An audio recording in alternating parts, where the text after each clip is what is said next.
All right, hey there, folks. Even though convention signings and other live events are back on track, I figured I'd keep bringing book tour to you. So welcome to Russ's Rockin' Rollercoaster, intriguing interviews with creative minds. And making tonight's show extra special is that it's our season finale. And I can't think of a better way to wrap things up than going where no one has gone before. Okay, well, many people have gone there before, but we're doing it rollercoaster style as we dive into Star Trek Picard Season 3. And on our panel tonight is my pal and just a sweetheart of a guy, TYLER ATTICO. Derek is a science fiction author, essayist, and contributing writer to the Star Trek Adventures role-playing game. He's also the winner of the Excellence in Playwriting Award from the Dramatists Guild of America and two-time winner of the Star Trek Strange New Worlds anthology. And he's got a new Star Trek book coming soon, which I'm sure he'll tell us all about at the end of the show. All right, welcome back, Derek. Russ, thank you for having me. This is great. I'm glad to be here with you guys. Thank you. All right, always great to see you. Also back on our show is my pal, Kelly Fitzpatrick.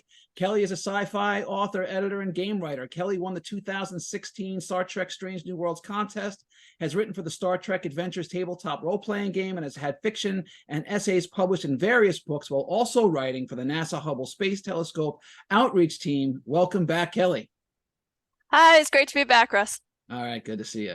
And rounding out our panel is my pal and dojo master, KEITH R.A. DECANDIDO. Keith writes just about everything for everyone, including lots of Star Trek. Welcome back, Keith. Hello. And I too have written for Star Trek Adventures, so all three of us have done that. So, all right. Okay. That's little. All right. Just a heads up to the folks at home. Feel free to send me notes or questions you have for the panel during the chat box, during the show, and we'll get to a few at the end.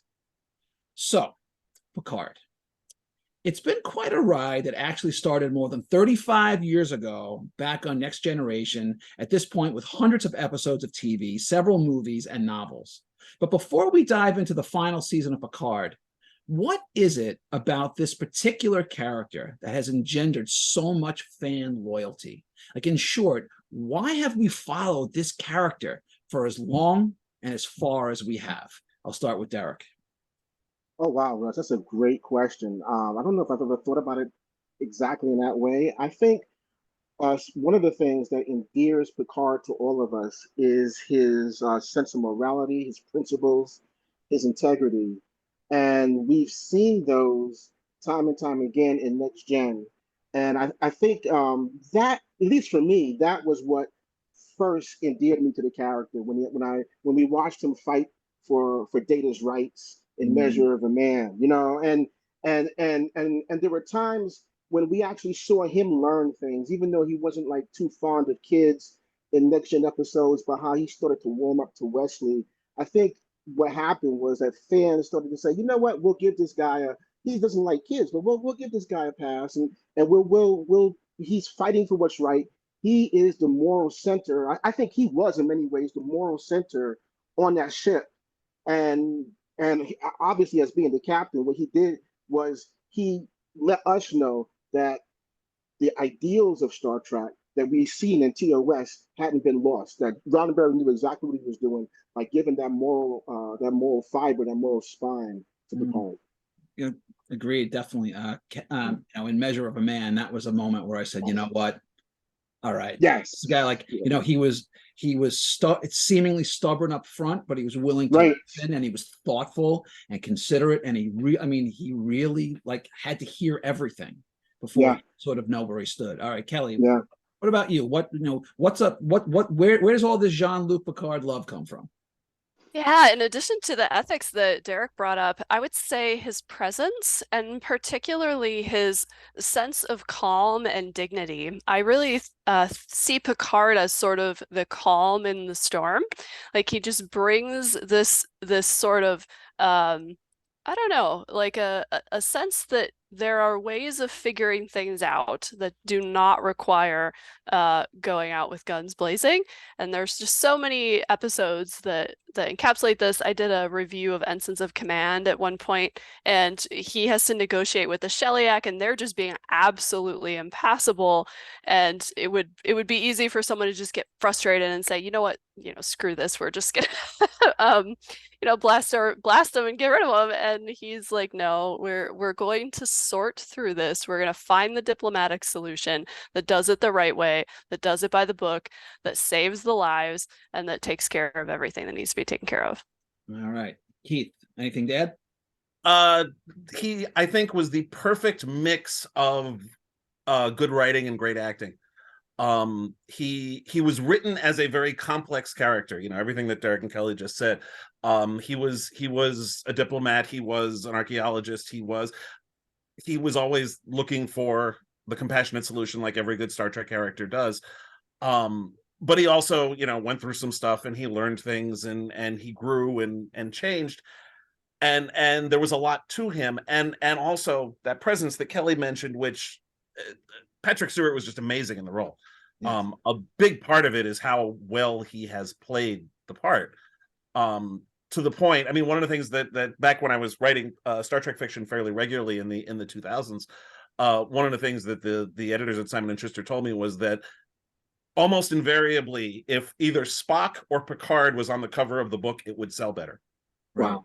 And you expect that with Spock, because Spock's been, you know, the most popular character in Star Trek since 1966. But Picard, it was the same thing. It got to the point where he was just as big a draw. And I think it's at least partly due to the complexity that both the writing and the acting brought to it. Right. Okay.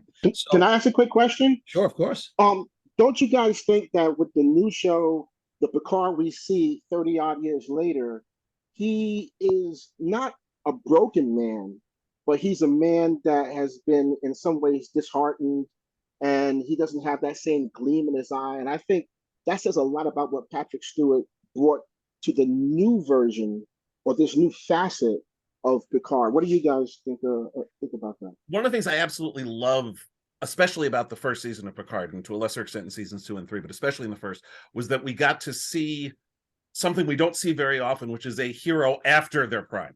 Exactly. He was frail, right? Exactly. Falling down. He was supposed to be like 95 years old. And, I mean, but he's still fair enough, right? And he is very much past his prime and not the same person that he was. Which is not something you see very often. We almost always see our heroes when they're at their best, and yet when it's done right, and you know, we've seen it in places like Unforgiven, another Patrick Stewart vehicle in Logan, yeah, for sure, Crouching Tiger, Hidden Dragon. These are, you know, and it's something that speaking as somebody who is barreling his way through his 50s at the moment, it's something that is of interest to me as a viewer, is just watching how they deal with the aging process. And of course, we got to see it with a lot of the characters in season 3 as well. All right. So so as we get into the series, so when it was first announced, we were told unequivocally, this is not going to be a next-gen continuation. This is going to be its own Picard-focused series following our beloved Starfleet officers on what would likely be his final adventures. And for seasons 1 and 2, that was sort of true. Then came season 3 along, and well, so much for having plans. For the final season, or what we've been told is the final season, do you think it being more TNG focused was the way to go? Kelly. So it's interesting because I saw season 3 as honoring TNG, but it didn't feel like TNG to me. Right. So it still felt like its own show with its own vibe and aesthetic even, but it was kind of like honoring some of the best parts of the original of TNG, and I thought it was really smart that we got to see where some of these characters landed in their lives. Like Geordi running the ship museum was absolutely brilliant, and the fact that go ahead. The fact that we've seen so much character development in Worf, like there's so many cool things that we got to see that, like, to me, it didn't feel just like, all right, let's take all these characters from this other show and plop them back on the Enterprise. It really did feel like a I will admit something new. When they did show back, when they came back on to the Enterprise, on the bridge, I admit it, I stood there and I went, I thought it was awesome. I'll admit, a total nerd fan, fan Sure, service. I sure. don't care. That moment was Sure. totally worth it. Totally worth it. All right. So not dissimilar to Wrath of Khan. The final season of Picard had, among other things, a father-son motif, which for Picard, you could argue was the final frontier he had not explored yet, considering how many adventures he'd been on. So talk to me about seeing Picard learn about and then engage with a son that he never knew. Keith. You said engage. I did.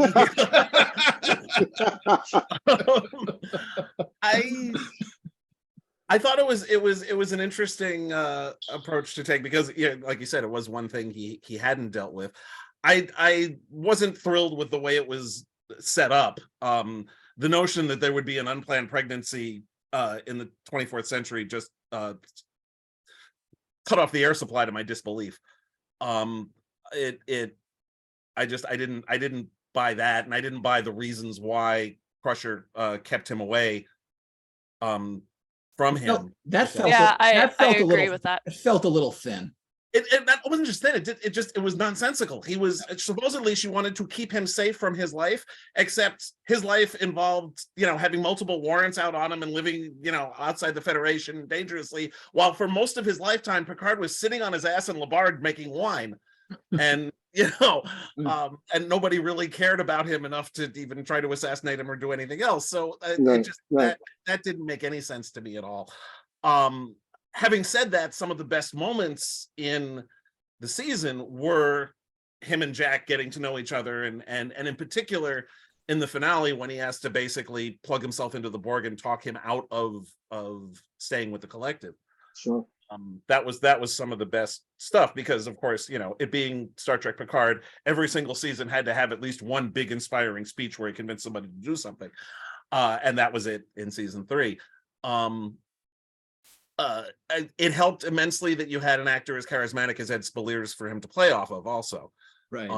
The two of them worked really well together, and the arguments they had and the watching them get to know each other and figure each other out was fairly compelling. And like you said, it was one thing that Picard hadn't done yet. And I would argue, this is just, I know it's a little off topic, but honestly, Ed Speleers should be the next 007. Oh, he could definitely do that. Yeah. I saw him as soon as he was doing his thing. I'm like, that is that, if they're going to go young, that's James Bond. I mean, I want a female 007, but I know it's only because they said they wouldn't do that. So, but I hear you. Yes. All right. So on the same thread, so Kelly, we also got to see Geordi and Riker in different fatherhood roles. To me, Geordi seemed much less like the old Geordi than most of the returning cast for me, whereas Riker was sort of a broken version of his former self. What did you think about how they handled those other two characters and their kind of, how they handled their positions of fatherhood? I thought it was nice to get to see, I mean, I love LeVar Burton and I will watch him do absolutely anything. Sure. But I really liked getting to see him interact with two different children. Like he had both of his daughters, and they were each unique. And so those like two dynamics were really great. And it was neat to see him because we're used to seeing him only care about the ship and the engine, and and now he had multiple things to care about, and I really enjoyed that. Yeah. I also like the fact that LaForge in his old age has decided to take Bilbo Baggins' advice about adventures. He's perfectly happy staying in his starbase. And of course, he's got his hot rod that he's building in the back in the garage in the back, which he unleashes in the penultimate episode. But mostly he's just like, I'm done with this whole, been there, done that space thing. Yeah, I'm out. I've done my bit. Yeah. Whereas Riker, on the other hand, is still. I like the fact that Riker in this season was where Picard was when Next Gen started. He's now the veteran captain who can get stuff done. Yeah. We saw that especially when he took command of the Titan. Yeah, and one of my favorite moments in the series was when Riker is trying to decide how much he cares about leaving a message to Deanna that involves, their child, and to see that him be torn over this was really fascinating. I like that part as well. I also like the moments on the bridge between Riker and Picard. They're both Yes. in the command structure as the lead, which is really we've never really seen. And we see that in many ways, both of them were right, but because of their personalities, they're starting to basically be at odds with each other. And I think those moments were really great because you get to see how each man thought, and it was just phenomenal stuff. Really, I agree. There was a little bit of it was sort of like a what was the submarine movie? A Crimson Tide. Crimson Tide, yeah. Right. They both, they both theoretically could have been right or could have been wrong, and they're battling. Right. Here, what was interesting is, at least for me, I'm not sure what you guys felt, but whereas Riker was the captain, he was still sort of acting in deference to Picard because Picard is Picard. But ultimately, he's just like, get the fuck off my bridge, right? I mean, like, did you ever think you would see that happen? Like Riker kicking Picard out of the room? Yeah, it was interesting, and in a lot of ways, the roles had flipped, right? Because in Next Gen, we always saw Riker as this guy that took risks, that took a chance. And Picard was always trying to round him out and telling him, hey, you got to think about what you're doing. And you can do that, but think about command.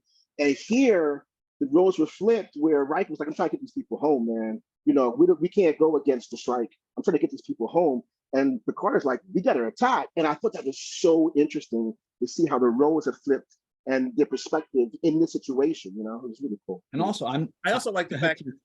I like the fact that Riker, LaForge, and Picard are all really at the same level, more or less, at this point. They're all they all call each other by their first name. Picard isn't. I mean, as they've all gotten older, they've all sort of hit the same plateau, more or less. Right. And so Picard isn't the head. He isn't the head of a. There's no more clear right. There's no clear hierarchy. There's no clear. Right. Yes, exactly. Exactly right. Right. And you're right. Actually, it's funny until you just said it. You're right though. Sort of like all the pretense of titles, like they just don't really have anymore. Right. No. It's like we're all a bunch of old farts, whatever. Right. Yeah. You're just being but that's what happens. But that's what happens with a family, right? Where all the ego has gone away, it's all bled away, and now these people are almost interchangeable, especially in the command, but they still kept the command structure. Yes. Even in the 12th hour, everything's falling down. They're still keeping the command structure. Picard is leaving, he tells Jordan, you have the bridge, so I thought that was so cool. All right, so I love Riker saying belay that order to LaForge, who technically at that point outranked him. Yes. So let's go. I want to go back actually just a minute. I'm sorry I passed over when we're talking about parenthood and fatherhood, but let's talk about Beverly Crusher. So during the original run actually, I'm sorry, one last thought on what we were just talking about, with the kind of the sparring between Picard and Riker. Let's just say this was a standalone series. We had never seen the characters before, but it was written exactly the same. That scene would not have the same weight that it had because we had 35 years of these characters being together and we've been with them through so much. So so when they're fighting each other, there's so much subtext that goes with it, right? It added a depth that just, you couldn't blame someone else if they wrote it fresh, just because you can't compete with 35 years of history, right? It had I thought it had real weight to it. Yeah, I think season 3 is definitely written for fans of, absolutely. Yeah. Somebody asked me because they had given up on Picard after season 1, so they hadn't watched season 2, but they'd been hearing so much about season 3 that she was thinking about watching it. What's it about? She asked, and I said it's about getting the band back together. She said, no, I know that, but what's the plot? I said, doesn't matter. Right. It's all in service of getting right. That's right. So Dr. Beverly, during the original run and through the movies, really was just the straight man, a straight woman role who was always reliable, but really never got a lot of room to run. In Picard season 3, however, we got an almost entirely new version of her. Talk to me about what Beverly, who she was in Picard season 3 compared to almost everything we'd seen from her before. Derek, what do you think? I think what that is Terry Matalas and the writers opening up the character. The character always had that depth. She always had it. Gates McFadden always brought that to the character. it was just never tapped. And I think what you're seeing now is a writer and writers that are aware of all of that history and saying, look, you know, we have a rare, not, well, I guess a rare opportunity, and we can show that this woman has depth. And the woman, the character, and the woman, the actress, you know, and give that to Beverly. And so when the first scene of the first scene of the third season, we are dropped in on Beverly, and she's running for basically her life with her son. And I think that says so much about where she's gone, what has happened to her, and how she has stepped up to that proverbial plate and done even more, I think, than most people would do in that situation. Yeah, I've always seen her as sort of like a somebody who would be working on the front lines of wherever. And so it made sense to me that she was on the flagship of the Federation, you know, starship. And so this felt like more of a not like a hard left. It was more of just like a continuation of who she would be if she didn't have to be in that role of chief medical officer. I mean, she really seemed like, you know, not that she couldn't have been before. It was like you said, you know, Kelly, it was always all there. She was just playing a certain role, but she was clearly, you can look at her at this show and you go, she's clearly, you know, the captain. She could be a captain of any starship and you would have no issues. Like you wouldn't think she doesn't belong there. Like, no, very clearly, if she has those qualities, right? And she was sort of. Well, but she like saved the Enterprise multiple times in TNG. Like she didn't get as much screen time as she should have, but but the character was capable. Oh yeah, and she was in command. She was in. Oh, absolutely. And she was in command several times, you know. And so we always saw glimpses of that, but now it felt like it was just opened up, and we not just saw glimpses, but we got to see her actually breathe and live in that command structure, you know, and in that confidence that the character always had. So, all right. So, boy, that Data sure seems to have 9 lives. What do you think about how they handled the reintroduction of Data after he seemingly met his demise several times? Kelly, what do you think? Okay, so I have mixed feelings on this because on the one hand, it's a pet peeve of mine when characters are given very meaningful deaths with closure in a franchise, and fans are like, okay, we this is sad, but like it's time to do the thing. And it feels disingenuous to keep like jerking it back and forth. And so that's a pet peeve of mine in storytelling in general. On the other hand, it's Data, and everyone loves Data. And like, I'm never going to complain about getting more Commander Data. So. Yeah, it's like, look, Data, look, I know we killed you. I know we brought you back to life. I know we killed you again. Yeah. But what's up? but the character we got isn't Data, which is I know. But that's part of why it works. Also, one of the things that bugged me a lot about Picard season 3 is that it wasn't really about what a lot of the things that Star Trek is about. I mean, the ultimate solution to the problem wasn't the diplomatic solution that you usually get in Star Trek. It wasn't the compassionate solution. It was basically a Star Wars solution. We have to shoot the thing in the right spot to make it blow up. But there were a couple of moments in the season that were Star Trek moments, and the biggest one, I think, was the confrontation between Data and Lore and how it was solved. Yes. That was beautifully done, and it was worth it for that to get, because the one thing Data has that Lore doesn't have is memories, because Lore hasn't actually been alive for more than about, you know, a few years altogether. And that confrontation between them, where basically Data kills him with kindness, more or less. That's right. By giving him all the memories that he has and all the friendships and all the love, and it brings them together. And that was so Star Trek. I thought that was actually, for me, it was that sequence, you know, when he was like kind of like in the white back, like white room, sides of him.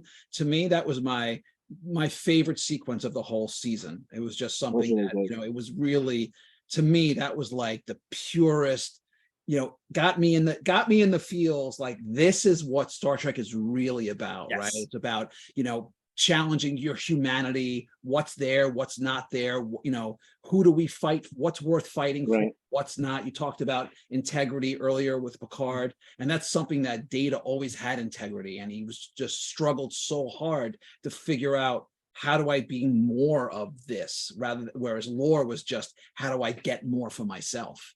And the character we get in the end is a perfect mix of Data and lore and Elton Sung. It's all three of those characters that Brent Spiner has played, all in one interesting new life form package. Yeah, life form. And Keith knows what I'm going to say. When I'm going to say is, I have this belief that there's these 4 pillars of Star Trek, right? Science, friendship, exploration, and hope. And you have all four of those in this season, and you have it. I think you have an abundance of all 4 of those in this season, in a multitude of ways. And I think as long as you adhere to those pillars in a smart way, then you always will have a great Star Trek episode or season. You know. All right. And lastly, just real quick. Worf, talk about a transformation. Give me some quick thoughts about this new, more Zen-like Klingon warrior.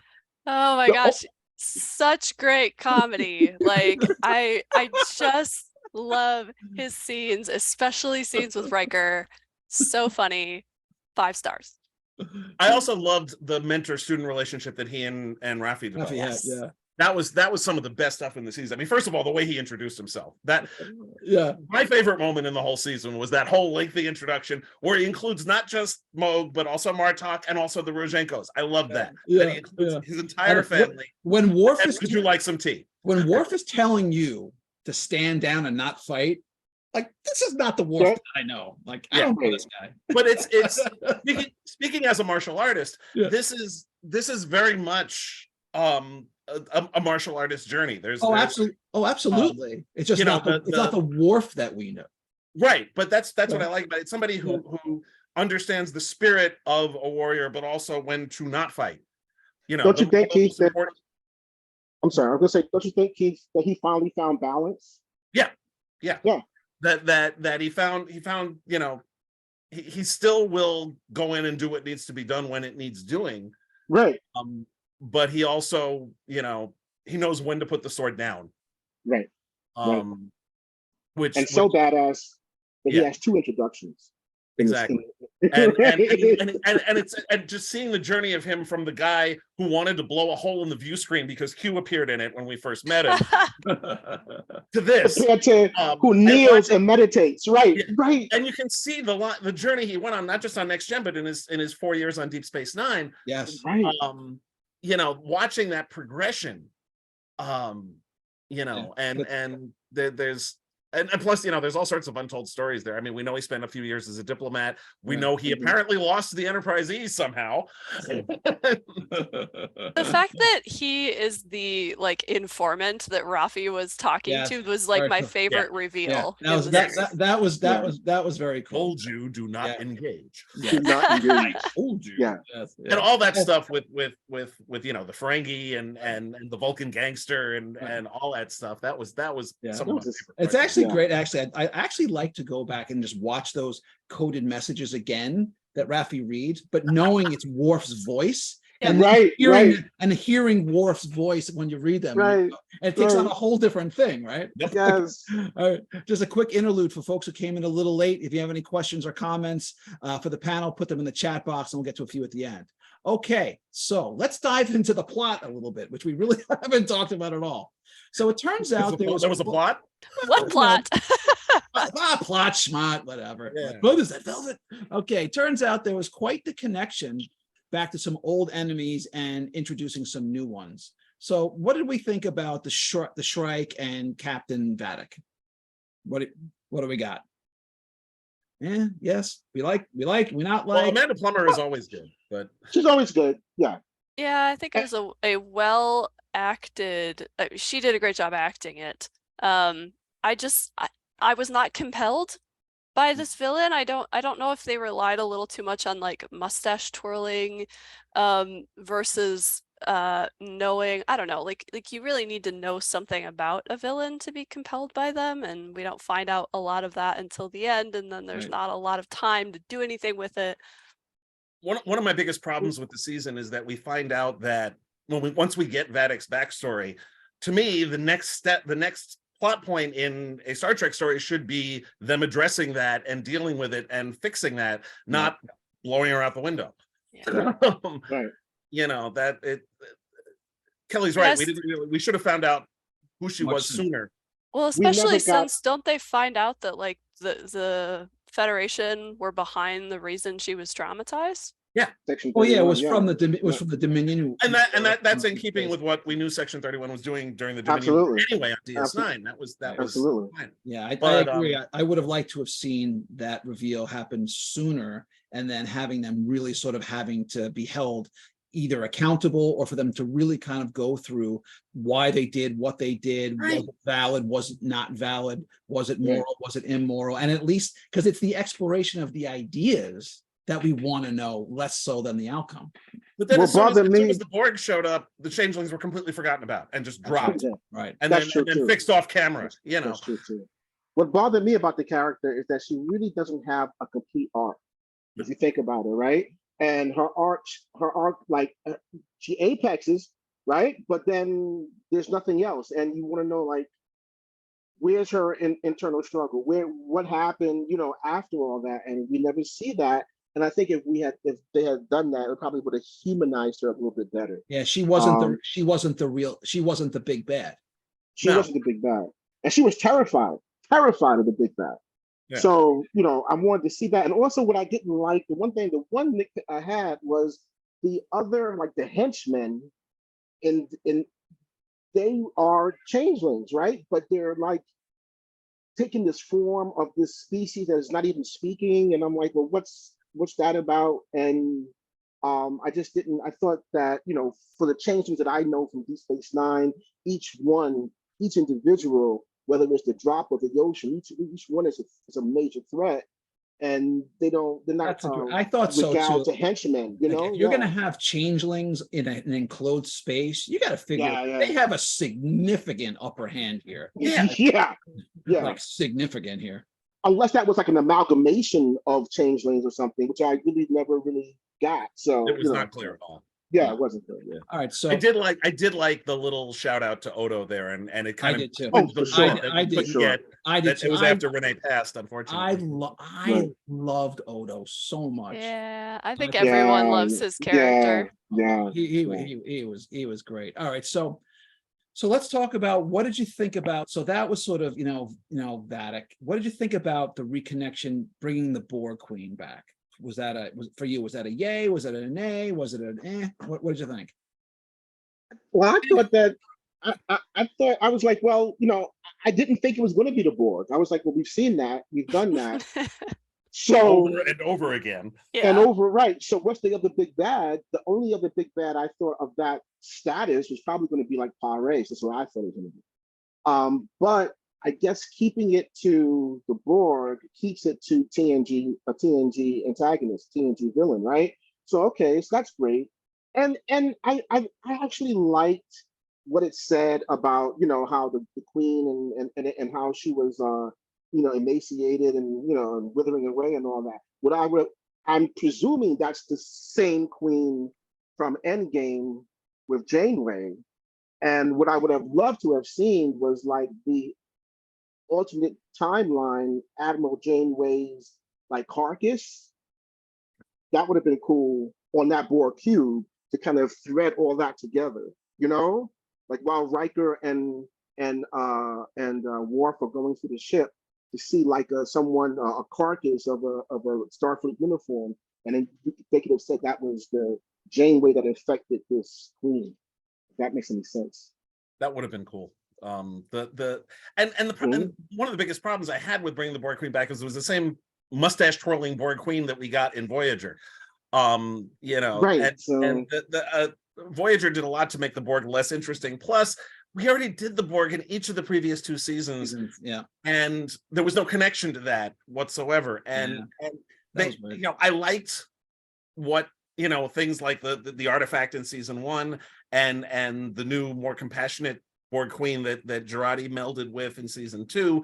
Right. And then we get a completely different Borg threats that's completely disconnected from that, and it's just enough already. It was You fun. know. Yeah, Oh, I tend yeah. to like I don't know. I want to see new things. Yep. And you know, the Borg are fascinating villains. I think the best things they've ever done with the Borg were 7 of 9 and Hugh, and when they did the X-Borg in the season 1, I was very interested. Like this idea of like transitioning in and out of this is cool, but we kind of just went back to square one with this Borg threat. So a buddy of mine, and 7 of 9 was barely even part of it, and she's like a freaking ex-Borg. She should have. You know. I know.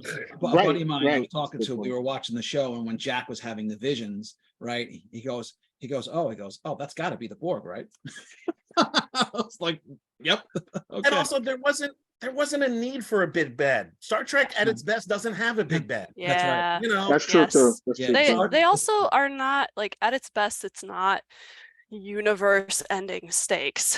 Like Right. it's smaller crises that they solve as a team. and even when it is a big thing, the solution is usually one of compassion or of diplomacy. You know, whether it's the Dominion War ending because Odo agrees to go back to the Great Link and provide a cure, or and on Discovery where they actually talk to species 10C and make them understand what they've done.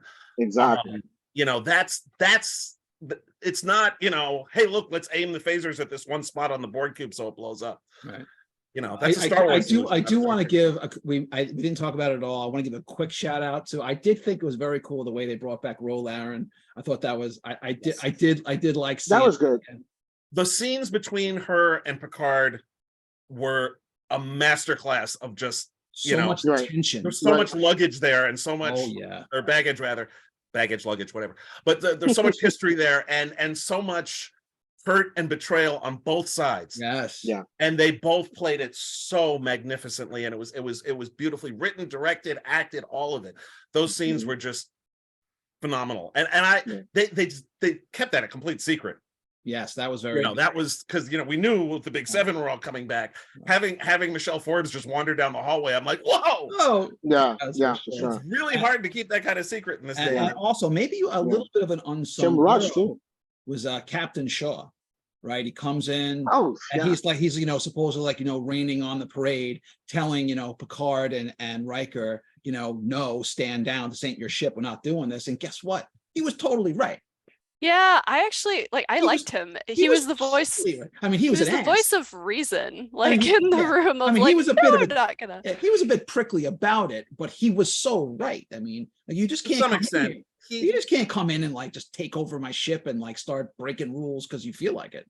Yeah, but he was a jerk to them before that part happened. No, I know he was. He didn't meet them in the transporter. He started dinner without them. This is all before they started making demands. Yep. And was obnoxious to both of them and stuck them in VIP quarters with bunk beds. Yep. That's completely dickish behavior. Before we even got to the part where they asked him to divert. Yeah. But what I loved about the character of Shaw is that 30 years or 50-something years now, 58, 67 years of Star Trek, we've seen Starfleet primarily from one perspective, and you got this guy, and he's like, I'm not a fan.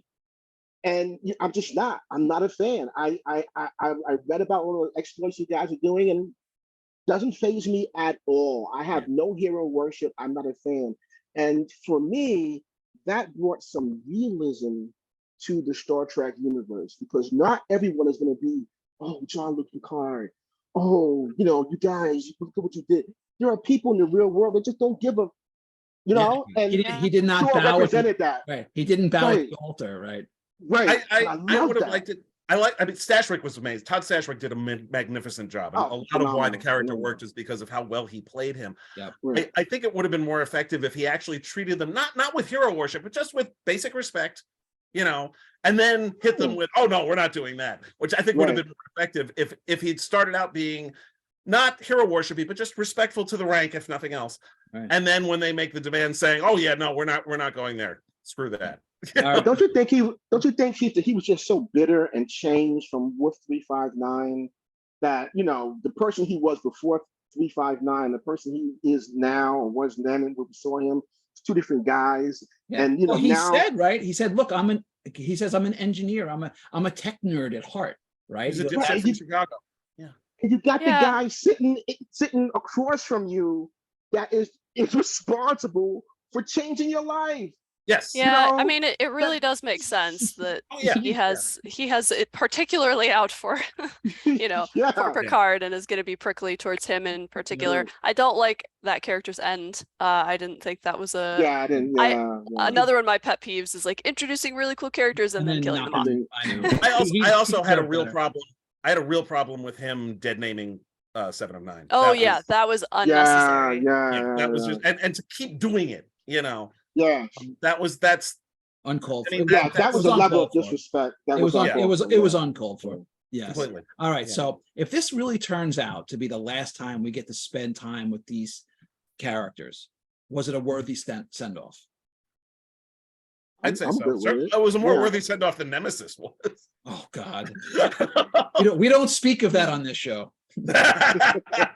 Just kidding. No, I mean, Terry Matalis actually came out and said half the reason why he was doing this was so that this crew would get a better send off than Yeah. than Then, the yeah. movie was. Yeah, I think Keith kind of said this earlier, but like there are moments throughout this season that no matter what you like about Star Trek, you're gonna find episodes that you really love. So like I think it's is it Noan Scenario? It's the one where the ship's sort of just like drifting and they have to decide like Oh, that was what they're so gonna good. do. And they're That's kind of so like good. facing mortality and stuff. Like that's one of the things I love about Star Trek is the philosophical things and the yes. situations Absolutely. they get They're in that sinking are deeper and deeper and deeper into this, right into the nebula, and they're like, at a certain point, it's either it's shit or get Right. off the pot. Like exactly. So like we no gotta do matter, but something like if you like action, if you like team dynamics, I think there's a lot to like. If no matter what you liked about TNG, you can probably find it in this season. The nostalgia of TNG was definitely forefront in this. But I think this was also, at least in my opinion, a masterclass in pacing over the 10 episodes for the most part. The pacing was really, I think, well done.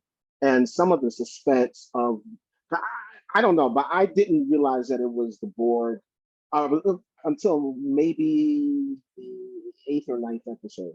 I think Derek was really tipped off when the Borg Queen showed up. He's like, you know what? I Yeah. think it might be her. Yeah. But Yeah. before that.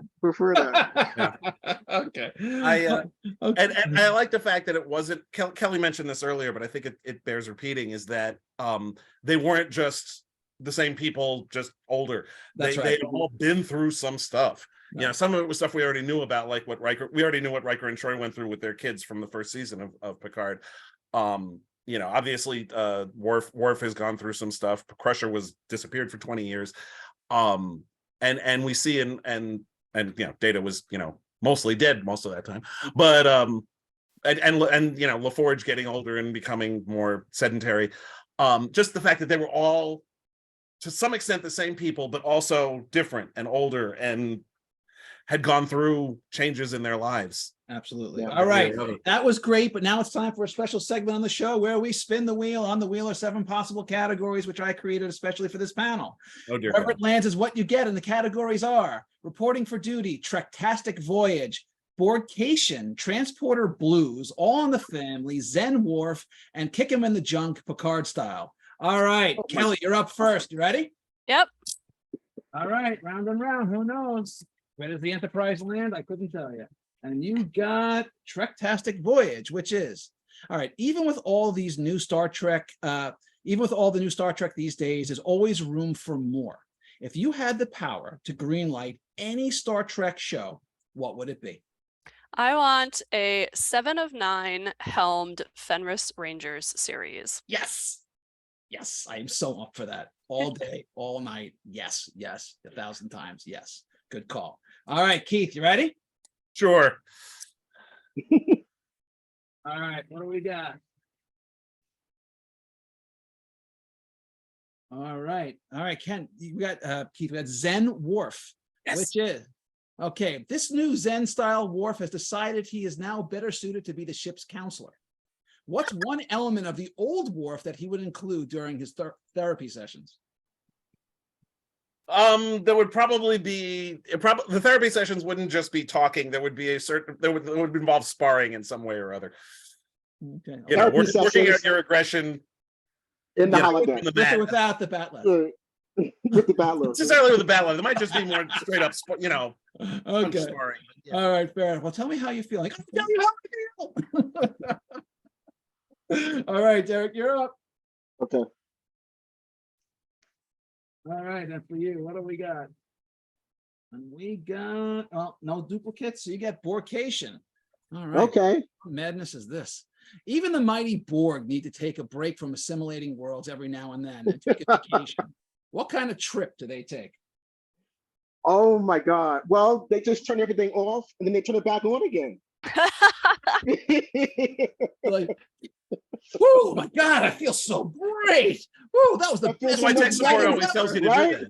Clear when I cash out, right? You know, that's Best reset ever. All right, best reset ever. that's it. All right. All right, that was awesome. All right, now it's time. We're going to pick your poison. I've got 4 choices from you, A, B, C, and D. I'm not going to tell you what's behind each card, but I will say they're all Star Trek themes. Okay, what do you pick? All right, Keith, you're up first. A, B, C, or D? Let's go with D for DECANDIDO. That's one of those D words I was thinking of. All right, now that we're fully back to doing live events, with all the cultural changes and disruptions we've gone through over the last few years, conventions are in full swing. Some do a great job, others could use a little help. If you could make one suggestion to con runners and fandom who attends about how we can have what suggestion would you make about how we can have a more pleasant, respectful, and experience for all? I think the one good thing that came out of the recent apocalypse of 2020 and 2021 was making conventions more accessible to people who either can't travel or can't deal with crowds.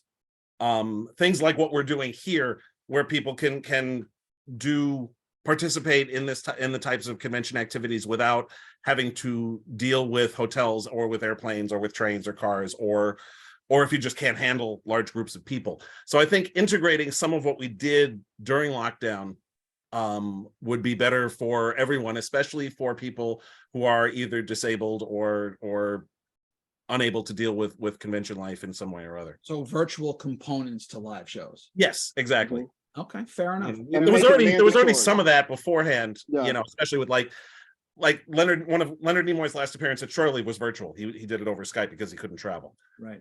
Stuff like that. But I think a more, you know, incorporating more virtual stuff with the live stuff. Mandatory, you're saying. All right. Yeah. Eric, you're up. So you got A, B, or C? B. What say? B for B. Borg. All right. So I'm gonna give you Baker. some truth serum. I'm gonna ask you 10 Okay. I'm gonna ask you 10 Star Trek questions. And you Oh ready? my God. Okay, okay. Favorite Star Trek TV series.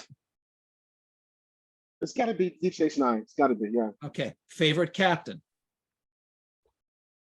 Cisco. Okay. I was like, is there an option here? Yeah, I Like, know. I mean, come come on. All right. I know. Hey, look, I didn't know he was gonna get this one. All right. Top 3 favorite Star Trek movies. Top 3. Oh, Wrath of Khan, of course. Motion picture. And First Contact. All right. TV shows or movies. Scariest Star Trek villain. Picard. Easily. Go Picard. I mean, this is, you know, let's Fine. Star Trek character who you wish had gotten or would still like to see get a more complex storyline. Oh, a more complex. Oh my God. Probably off the top of my head, Harry Kim. Ensign, yeah, see? You're like, who? Yeah. Ensign Kim? Yeah, he deserves one, I think. The Eternal Ensign. All The right. Eternal Ensign, yeah. Okay, you need to get down to the nearest planet. Shuttlecraft or transporter? Transporter. Okay. Yeah. Okay. Tribbles or Book's Cat Grudge? Oh, definitely Tribbles. Are you kidding? I mean, yeah, Tribbles, yeah. All right. All Just right. the petting them will calm me down. Yeah. Petting grudge will not calm you down. No. Not calm me down. No, no. All right, Even though she's a queen, right? Yes, yes.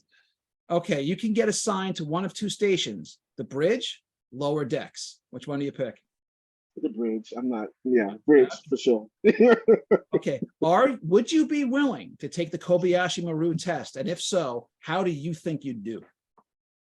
I'd probably fail. But yeah, I want to take it. I'd want to take it. I probably would fail, and I would want to find out why I failed and where I failed at it. But I would love to take it, sure. Okay, any book, movie, TV show, favorite Star Trek moment? There's so many, man. Off the top of my head, Spock dying in Wrath of Khan.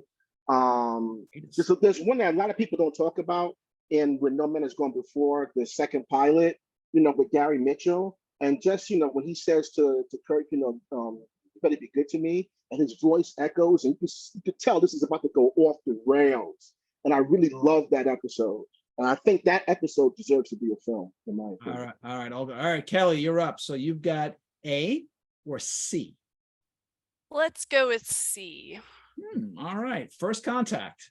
Let's say an alien civilization about as advanced as a Federation starship one day appeared over the horizon and tried to make first contact with us. How do you think that we, as a human race, as we are today, right now, how do you think we'd handle it? I'm an eternal optimist, so I'm going to say that we would handle it beautifully. No, I really think that many, if not most, humans are curious and are interested in exploring and seeing new things and having new experiences. And so I'd like to think that most of us would be open to meeting new beings.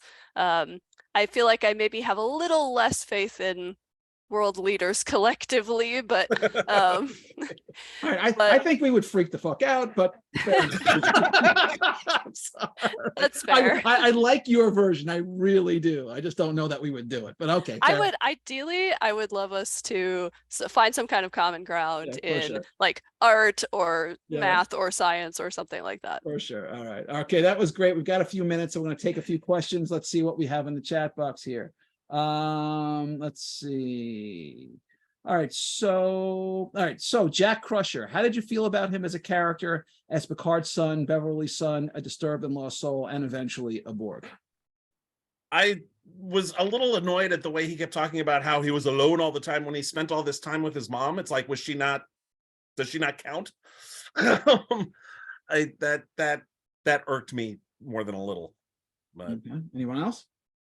I like the character, but I would have liked to have seen a little bit more about his own life, outside of his mom, outside of what he was doing, because what we were presented with said that basically he had no friends and that he just stuck with her and did these things. But, everyone needs something or someone. Maybe that they wanted to develop that or will develop that at some point if they do legacy. But I just wanted to see a little bit more about like what's going on with him besides being so roguish, Yeah, likewise, I felt like we maybe only saw the facets of him that were relevant to this particular plot arc with Exactly, Picard. yeah. And like, what did he do with all his time? What were his interests and hobbies and things that were outside of what we absolutely needed for the plot to Who work? knows? Maybe they'll greenlight another show and put Seven of Nine, get Jack and Seven of Nine together and let them go on some adventures, and we can learn a little bit more. All right, one they last certainly one. set it up for that. So All right. So Yeah. do you think, this is going back to Beverly Crusher, do you think that 30 years of our societal change may have impacted the way she was written for season 3 of Picard? Who is this? 7 of 9? No, Crusher. Oh, Crusher. Yes. I mean, Yes. I think that the real problem is how she was written in a way that was a little too retro in the late 80s and early 90s. I mean, they did a much better job on Deep Space Nine and on Voyager of writing their female characters than they did on Next Gen. But they're certainly, I mean, and they're also, there are actual women in the writing rooms of the current shows. You know, the co-creator of Picard is Kirsten Beyer. You know, and half the writers' room were women. Kelly, which I think- you were saying something? What was that? Oh, I thought you were saying something. That's all. Okay. Oh no, I was just generally agreeing here that this is yeah, I think we've come forward. Okay. All right. Fair. All right, guys. So we're at that stage. I'm going to share my screen. We've got some really great stuff to share. So hang on 1 minute and we're going to get there. All right. All right. So up top, what am I looking at? What do we got? This is Star Trek Adventures, the Discovery Campaign Guide, which I know Derek and I wrote for this. Keith, I don't know if you're in this book too. Not this one, no. Not this one. Okay. So this is a campaign guide for Star Trek Adventures that I had the honor of contributing to. I got to write the mission briefs for this one. And if you have enjoyed watching the show Discovery, then this is an easy transition into playing the role-playing game. And I think it's very beautifully laid out and has a lot of really fun story arcs. All right. Very cool. That's great, Kelly. All right. Keith, what do we got? Double Trouble, which is an anthology of two-fisted team-ups. It's an anthology that I put together with Jonathan Mayberry for the International Association of Media Tie-in Writers, of which several of us here on this panel are members. We basically took classic characters and paired them, and by classic characters I mean public domain characters, so we don't have to pay for the rights to them. But we got several really interesting pairings, including one from Derek. Derek put together Dracula, Jekyll and Hyde, and John Henry. Natural. And we've got lots of really cool combinations. Kevin Anderson did Captain Nemo and Frankenstein's monster. Dave Mack put together Shakespeare's Prospero with Don Quixote de la Mancha. Naturally. And there's all sorts of weird and interesting combinations like that. Oh, very cool. So that is now out. Oh, it's out now. Okay, great. Yeah, it's available from online book dealers, and we will be debuting it formally at Shore Leave in a couple weeks. Oh, awesome. And several of the contributors, including me, Derek, Dave, Greg Cox, and a few other, Dayton Ward, and Ben Rome, and Rigel Ayler will all be there. All right, very, very cool. Great stuff, guys. So look out for this. And all right, I've been waiting. I've been saving this one, guys. You ready? All right. Come on, what do we got, buddy? Talk to me. This is the autobiography of Captain Benjamin Sisko from Titan Books. I am writing it, written it. It being done for the 30th anniversary of Deep Space Nine. It is slated to come out October 10th, the month of October, which is also National Book Month, I believe. And this will have a little bit of everything for anyone that is curious about or loves Star Trek, regardless of what series you've watched. You can find something in this that you can identify with. If you've never ever watched Star Trek or Deep Space Nine, but you're curious, you can also read this and you'll be fine. You won't have any problems with being placed in with all the jargon and techno babble. You'll be fine. You'll be able to read this and then go and watch the show and enjoy it with the extra nuance of having read this. This is hopefully something that everyone will enjoy. Well, I'm putting the day it's available, I'm putting my order in, and you're gonna sign it for me, baby. Absolutely, of course. I gotta have this one. All right, that's great stuff. Very exciting. All right, guys, you hear that? October. Look for this. October 10th. And we'll be talking about this more on the show, I promise you. All right, and as for me, I'm really excited to share with you an advanced look at my new novel, Blunt Force Rising. This is the fourth book in my ongoing series featuring hard-boiled Private Eye Angela Hardwick. In my mind, Hardwick is part Blade Runner, part Doctor Who, and part Atomic Blonde. In Blunt Force Rising, Hardwick and her partner, Eric Whistler, are providing extra security on a Galaxy cruise ship for an AI, robotics, and cybernetics conference. But that event quickly devolves into a bitter argument between the pro-android and the anti-android community when a murder takes place on board, setting off a chain of events even more horrific than even Hardwick has ever been through. And when it's all said and done, it's safe to say that Hardwick and Whistler will never, ever be the same. Blunt Force Rising will be on sale in September. It's actually now available for pre-order in the ebook right now. So you can check it out now, and it'll be available in print as well in the middle of September. And in the meantime, I'll encourage you to check out the first 3 books in the series, Crackling Fire, Fractured Lives, and Hot Ash, which are all available on Amazon and published by Crazy 8 Press. All right, guys, that's our show and our season.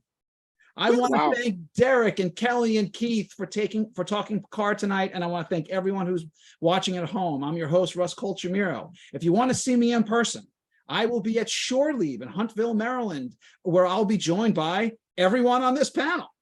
All of us. Yes, we will be there. And speaking 8 of million people besides. Yes, hold on. And speaking of Shore Leave, I got one more surprise. One more surprise. Uh-oh. For the first time ever, I will be taking the roller coaster on the road. That's right. Friday, July 9th at 9 p.m. I will be doing a live episode at Shore Leave. Well, I'll be interviewing professional nerd and Star Trek prodigy voice actress Bonnie Gordon. This episode will only be available in person. It will not be online. So if you want to strap into the roller coaster with me and Bonnie, you can only do it live at Shore Leave. And beyond that, I'll be back online in September with an all-new season. Live long and prosper. Take care. Thanks, guys. Great. Bye, everyone. All right. Take care. Bye-bye. Be good.